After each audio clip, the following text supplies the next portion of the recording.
ഭാഗം 34.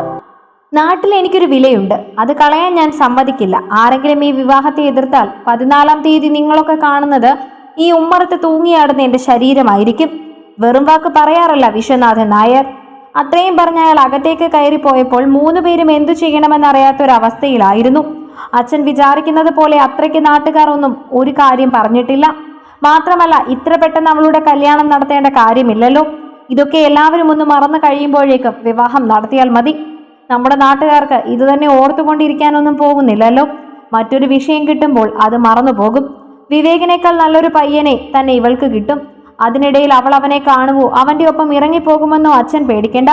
എനിക്ക് ഉറപ്പാണ് അവൾ അങ്ങനെയൊന്നും ചെയ്യില്ല. ഇനി അവനെ അവൾ കാണില്ല, അവനെക്കുറിച്ച് മനസ്സിൽ പോലും ചിന്തിക്കില്ല. അവളോട് ഇപ്പൊ തോന്നിയ വാശിയുടെ പേരിലുള്ള അച്ഛന്റെ ഈ തീരുമാനം പൂർണ്ണമായും അച്ഛൻ മാറ്റണം. ഇല്ലെങ്കിൽ അച്ഛൻ ഒരുപാട് വേദനകൾ കാണേണ്ടി വരും. ദീപ്തി പറഞ്ഞു. നിന്നോട് ഞാൻ ഒരിക്കൽ പറഞ്ഞു, ഈ വീട്ടിലെ കാര്യങ്ങൾ തീരുമാനിക്കാൻ ഇപ്പോൾ ഞാൻ ഇവിടെ ഉണ്ടെന്ന്. എന്റെ മകളുടെ കാര്യം എനിക്ക് തീരുമാനിക്കാൻ സാധിക്കുമെന്ന്. നീ അതിലേക്ക് ഇടപെടാൻ വരണ്ട. പണ്ടു മുതൽ ദിവ്യ തന്നെ വിവേകിനെ വേണ്ടി പറഞ്ഞു വെച്ചതാണ്. അതിനിപ്പോഴും ഒരു മാറ്റവും ഉണ്ടായിട്ടില്ല. അവന്റെ സ്വഭാവം മോശമാണെന്ന് നീ പറയുന്നു. ആൺകുട്ടികളാണ്, ചെറിയ തട്ടലും മുട്ടലും ഒക്കെ ഉണ്ടാവും. അതൊക്കെ കല്യാണം കഴിയുന്നതോടെ അങ്ങ് മാറും. അങ്ങനെയാണ് സാധാരണ കാണുന്നത്. അയാളുടെ മറുപടി അവളെ ഞെട്ടിച്ചു. അപ്പോൾ അവന്റെ സ്വഭാവം നന്നാക്കാൻ വേണ്ടി നമ്മുടെ കൊച്ചിന്റെ ജീവിതം പരീക്ഷണത്തിന് കൊടുക്കണമെന്നാണോ അച്ഛൻ പറയുന്നത്? കല്യാണം കഴിഞ്ഞ് മാറിയില്ലെങ്കിൽ എന്തു ചെയ്യും? അപ്പോൾ അവളോട് പറയുമായിരിക്കും, കുറച്ചു കാലം കഴിഞ്ഞൊരു കുഞ്ഞുണ്ടാവുമല്ലോ, അപ്പോൾ എല്ലാം മാറും. അതുവരെ നീ സഹിച്ചു നിൽക്കാൻ. എന്നിട്ടും മാറിയില്ലെങ്കിൽ അത് നിന്റെ വിധിയെന്ന്. ഞാൻ ഇന്ന് വരെ അച്ഛനെ എതിർത്തിട്ടില്ല. പഠിക്കുന്ന കാലത്ത് എന്റെ മനസ്സിലും ഇഷ്ടങ്ങൾ തോന്നിയിട്ടുണ്ട്. ഒരുപാട് പേർ എന്നോട് ഇഷ്ടമാണെന്ന് പറഞ്ഞിട്ടുണ്ട്. അവരിൽ ഒരാളെയെങ്കിലും ഏതെങ്കിലും ഒരു നിമിഷം എനിക്കും ഇഷ്ടം തോന്നിയിട്ടുണ്ട്. പക്ഷേ എൻ്റെ അച്ഛനും അമ്മയ്ക്കും വിഷമം ഉണ്ടാകരുതെന്ന് കരുതി ഞാൻ എൻ്റെ ഇഷ്ടത്തെക്കുറിച്ച് ഇവിടെ പറഞ്ഞിട്ടില്ല. എല്ലാവർക്കും പഠിക്കുന്ന സമയങ്ങളിൽ ആരോടെങ്കിലും ഒക്കെ എന്തെങ്കിലും തോന്നും. അങ്ങനെ തോന്നിയില്ലെങ്കിലാണ് കുഴപ്പം. അതിനർത്ഥം അവർക്ക് എന്തോ രോഗമുണ്ടെന്നാണ്. ഞാൻ ഇന്ന് വരെ അച്ഛനോട് ഇങ്ങനെ ഒന്നും സംസാരിച്ചിട്ടില്ല. പക്ഷെ ഇത് നടക്കാൻ പാടില്ല. അച്ഛൻ്റെ ഇഷ്ടത്തിന് പ്രാധാന്യം നൽകിയാണ് ഞാൻ വിവാഹം കഴിച്ചത്. അതുകൊണ്ട് ഭർത്താവിൽ നിന്ന് എനിക്ക് മോശപ്പെട്ട അനുഭവങ്ങൾ ഉണ്ടായിട്ടില്ല. എങ്കിലും ആ വീട്ടിലെ അടുക്കളക്കാരിയായി കഴിയാനായിരുന്നു എൻ്റെ വിധി. ഭർത്താവിൻ്റെ അമ്മയ്ക്ക് ഞാൻ ജോലിക്ക് പോകുന്ന ഇഷ്ടമല്ലാത്തത് കൊണ്ട് എനിക്ക് വന്ന എത്രയോ അവസരങ്ങൾ വെറുതെ നഷ്ടപ്പെട്ടു. അതിനുവേണ്ടി ആയിരുന്നില്ലല്ലോ ഞാൻ പഠിച്ചത്. അതേപോലെ ഇവളെയും അങ്ങനെ ആക്കിയിടരുത്. ഇന്നത്തെ തലമുറ ഒരുപാട് മാറി. അച്ഛൻ്റെ ഇഷ്ടങ്ങൾ മാത്രം നിന്നുകൊണ്ട് അവളുടെ ജീവിതം നശിച്ചു പോകാൻ പാടില്ല. ദീപ്തിയുടെ സംസാരം കേട്ട് സുഭദ്ര ഭയന്നു. ദിവ്യ ജീവച്ഛവം കണക്ക് നിൽക്കുകയാണ്. പാതിരാത്രി ആയതുകൊണ്ട് ഈ വീട്ടിൽ നിന്ന് ഇറങ്ങിപ്പോകാൻ ഞാൻ നിന്നോട് പറയാതിരിക്കുന്നത്. അറുത്തു മുറിച്ച് വിശ്വൻ പറഞ്ഞപ്പോൾ ദീപ്തിക്ക് വല്ലാത്ത ദേഷ്യം വന്നിരുന്നു. ഉറങ്ങിക്കിടന്ന മകനെ അകത്തുനിന്നും എടുത്തതിനു ശേഷം ബാഗിൽ താൻ കൊണ്ടുവന്ന സാധനങ്ങൾ അടുക്കി വെച്ചവൾ ഒന്ന് നോക്കി. നീ എവിടേക്കായി സന്ധ്യാസമയത്ത് പോകുന്നത്? സുഭദ്ര ചോദിച്ചു. പാതിരാത്രിയാണെന്ന് നോക്കണ്ട, ഇവിടെ നിന്ന് ഇറങ്ങിപ്പോകാൻ പറഞ്ഞാൽ എനിക്ക് മനസ്സിലാവും. മോളെ, കുഞ്ഞിനെ കൊണ്ട് പോകാതെ എന്താണെങ്കിലും നമുക്ക് പറഞ്ഞു തീർക്കാം. അല്ലെങ്കിൽ നാളെ രാവിലെ പോകാം. സുഭദ്ര കരഞ്ഞു. ഒരു രാത്രി കൂടി ഇവിടെ താമസിക്കാനുള്ള ഔദാര്യം എനിക്ക് വേണ്ടമ്മേ. ഈ ഒരു രാത്രി എനിക്കും കുഞ്ഞിനും എന്ത് സംഭവിച്ചാലും അത് എന്നെ ബാധിക്കുന്നില്ല. ഇറങ്ങുന്നതിന് മുൻപ് ദിവ്യയുടെ മുഖത്തേക്ക് നോക്കി ദീപ്തി.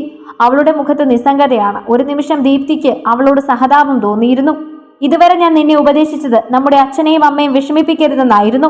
നിന്റെ ഇഷ്ടത്തിന് പിന്നാലെ പോകരുത് എന്നായിരുന്നു. പക്ഷെ ഇത്രയൊക്കെ കാര്യങ്ങൾ അവനെക്കുറിച്ച് അറിഞ്ഞിട്ടും ഒരു ബലിക്കാളയെ പോലെ നിന്നെ അവന്റെ കൈകളിലേക്ക് ഏൽപ്പിക്കാൻ പോകുന്ന അച്ഛനും അമ്മയും വിഷമിപ്പിക്കരുതെന്ന് ഞാൻ നിന്നോട് പറയില്ല. ആരൊക്കെ മരിച്ചാലും ജീവിച്ചാലും നിന്റെ ജീവിതത്തിന് പ്രാധാന്യം കൽപ്പിക്കണം.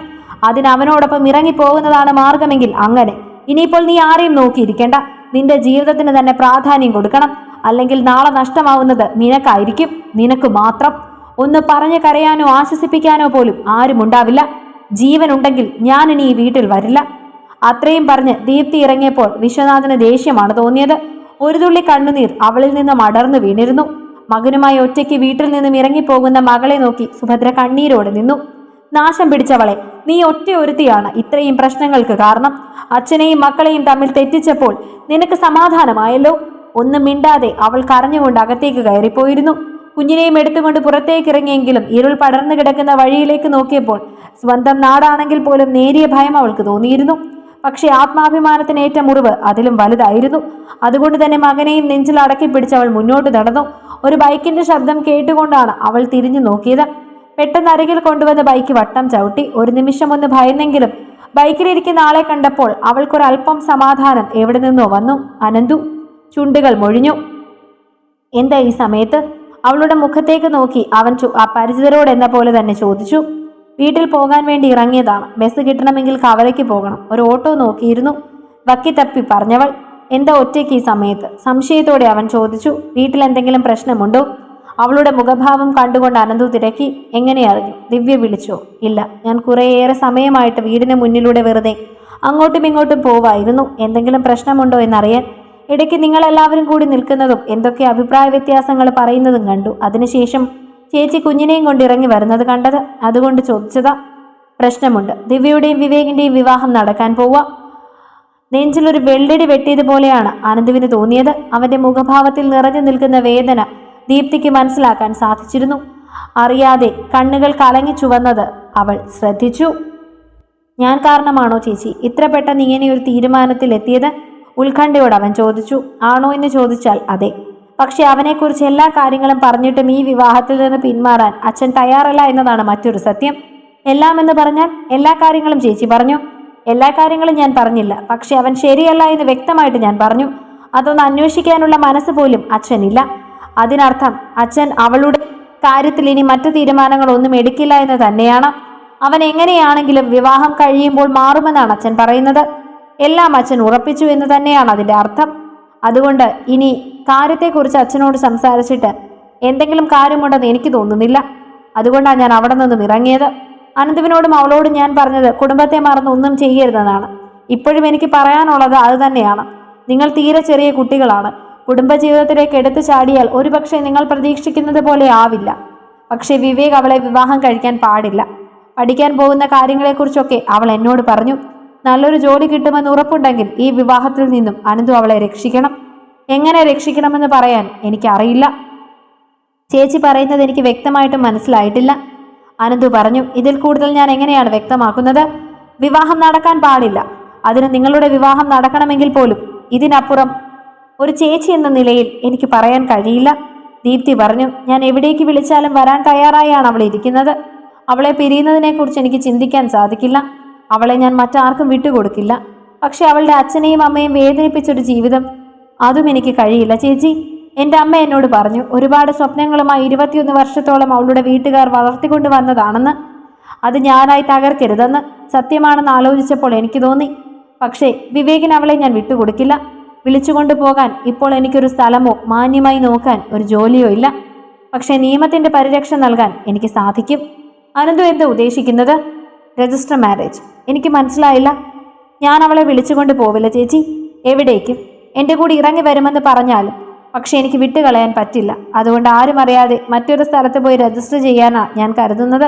എൻ്റെ 1-2 കൂട്ടുകാർ സാക്ഷികളായി നിൽക്കും. രജിസ്ട്രേഷൻ കഴിഞ്ഞ് പതുക്കെ വിവാഹത്തോടടുക്കുന്ന സമയത്ത് രജിസ്റ്റർ ഓഫീസിൽ നിന്ന് കിട്ടുന്ന സർട്ടിഫിക്കറ്റ് അച്ഛനെ കാണിച്ചാൽ മതിയല്ലോ. പിന്നെ വിവേകമായുള്ള വിവാഹം കഴിക്കാൻ സാധിക്കില്ല. നിയമപരമായി അവൾ എൻ്റെ ഭാര്യയാണ്. നിറഞ്ഞ മനസ്സോടെ അവൾ എൻ്റെ കൈകളിലേക്ക് എത്താൻ ഇതല്ലാതെ മറ്റൊരു മാർഗമില്ല. ചേച്ചിയുടെ അച്ഛൻ്റെ മുൻപിലും അതാണ് നല്ലത്. അല്പം വളഞ്ഞ വഴിയാണെങ്കിലും എല്ലാവരുടെയും സമ്മതത്തോടെ വിവാഹം നടക്കാൻ ഞാൻ നോക്കിയിട്ട് മറ്റു മാർഗങ്ങളൊന്നും കാണുന്നില്ല. മാത്രമല്ല അങ്ങനെയാണെങ്കിൽ പിന്നെ അവൾക്ക് പഠിക്കുകയും ചെയ്യാം. 2 വർഷം കഴിഞ്ഞ് പതുക്കെ വിവാഹം നടത്തിയാൽ മതിയല്ലോ. എങ്കിൽ പിന്നെ അതുതന്നെയാണ് ഏറ്റവും നല്ലത്. ഇപ്പോൾ എനിക്ക് അനന്തുവിന് ഒരു സഹായങ്ങളും ചെയ്തു തരാൻ പറ്റില്ല. പക്ഷെ നിങ്ങൾക്ക് 2 പേർക്കും വേണ്ടി ഞാൻ പ്രാർത്ഥിക്കും. എല്ലാ കാര്യങ്ങളും നന്നായി നടന്നാൽ എന്നെ വിളിച്ച് കാര്യങ്ങൾ പറയണം. എൻ്റെ നമ്പർ ഞാൻ തരാം. ചേച്ചിയുടെ മനസ്സുണ്ടല്ലോ, അതുമാത്രം മതി. പിന്നെ ആ പ്രാർത്ഥനയും, അത് ഞങ്ങൾക്ക് എന്നും അനുഗ്രഹം നൽകും. ചേച്ചി ഒറ്റയ്ക്ക് വിട്ടുപോകാൻ എൻ്റെ മനസ്സ് അനുവദിക്കുന്നില്ല. എന്നെ വിശ്വാസമുണ്ടെങ്കിൽ ചേച്ചി കുഞ്ഞിനെയും കൊണ്ട് എൻ്റെ വണ്ടിയുടെ പുറകിലേക്ക് കയറിക്കൂ. ഞാൻ വിടാം.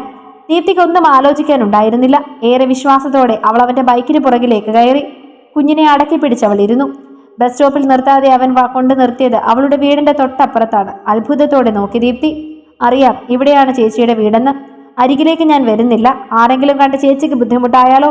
ബസ്സിലൊന്നും കയറ്റിവിടാൻ എൻ്റെ മനസ്സ് അനുവദിച്ചില്ല. അതുകൊണ്ടാണ്. അനന്തു, സോറി. നമ്മൾ തമ്മിൽ ആദ്യം കണ്ടപ്പോൾ വളരെ മോശമായാണ് ഞാൻ തന്നോട് പെരുമാറിയത്. എനിക്ക് അനന്തുവിനെക്കുറിച്ച് ഒന്നും അറിയില്ലായിരുന്നു. നാട്ടുകാരൊക്കെ പറയുന്ന കാര്യങ്ങളെക്കുറിച്ച് ഞാൻ വിശ്വസിച്ചിരുന്നു. പക്ഷെ ദിവ്യയ്ക്ക് തെറ്റുപറ്റിയിട്ടില്ലെന്ന് എനിക്കിപ്പോൾ മനസ്സിലായി. ചെറുചിരിയോടെ കുഞ്ഞിൻ്റെ കവിളിലൊന്ന് തലോടി അവൻ വണ്ടി സ്റ്റാർട്ട് ചെയ്ത് മുൻപോട്ട് പോയി. അവൾ നേരെ വീട്ടിലേക്കും. ഈ സമയത്ത് കയറി വരുന്ന മരുമകളെ കണ്ട് ഒരത്ഭുതം അരുതിക്കും തോന്നിയിരുന്നു. നീ എന്താ ഈ സമയത്ത്? ഇവൻ ഭയങ്കര വഴക്കാ. ഇവിടെ അച്ഛനെ കാണണമെന്ന് പറഞ്ഞിട്ട് ഒരു രക്ഷയും തരുന്നില്ലായിരുന്നു. പിന്നെ വിവേക് ഉണ്ടായിരുന്നു, അച്ഛൻ്റെ പെങ്ങടെ മോൻ. അവൻ ബൈക്കിൽ കൊണ്ടുവിട്ടു. അവിടെ വരെ. എങ്കിൽ പിന്നെ അച്ഛനെ ഒന്ന് വിളിച്ചാൽ മതിയായിരുന്നല്ലോ. കുഞ്ഞിനെ കയ്യിൽ നിന്നും വാങ്ങി അനിത. ഇടയ്ക്ക് ഒതുങ്ങിയ ഒരു റോഡിൽ വണ്ടി നിർത്തിയതിനു ശേഷം അനിത ഫോൺ ഡയൽ ചെയ്തു. ഒരു മെസ്സേജ് അയച്ച ഉടൻ തന്നെ കോൾ ഇങ്ങോട്ട് വന്നു. അവൻ ഫോൺ എടുത്തു. ചേച്ചിയെ ഞാൻ വീടിനടുത്ത് തന്നെ ഇറക്കി വിട്ടിട്ടുണ്ട്. നീ ടെൻഷൻ അടിക്കേണ്ട. ഞാൻ പറഞ്ഞിട്ടാണ് അനുവേട്ടൻ വന്നതെന്ന് ചേച്ചിക്ക് മനസ്സിലായോ? ചിലമ്പിച്ച സ്വരത്തിൽ അവൾ തിരിച്ചു ചോദിച്ചു. ഇല്ല, ഞാൻ 2-3 വട്ടം വീടിന് മുൻപിൽ കൂടി പോയെന്നും അപ്പോൾ എല്ലാവരും കൂടി നിന്ന് സംസാരിക്കുന്നതും അഭിപ്രായ വ്യത്യാസം ഉണ്ടാവുന്നതും കണ്ടുവെന്നുമാണ് പറഞ്ഞത്. നിന്റെ കയ്യിൽ ഫോൺ ഉണ്ടെന്നുള്ള കാര്യം തൽക്കാലം ആരും അറിയണ്ട എന്ന് കരുതി. പാവം ചേച്ചി എനിക്ക് വേണ്ടി ഒരുപാട് സംസാരിച്ചിരുന്നു. എന്നോട് സംസാരിച്ചു ഒരുപാട്. അച്ഛനത് ഉറപ്പിച്ചതുപോലെയാണ് കേട്ടോ. ഇനി എന്താ ചെയ്യുക? എനിക്കൊരു സമാധാനവും കിട്ടുന്നില്ല. തുടരും.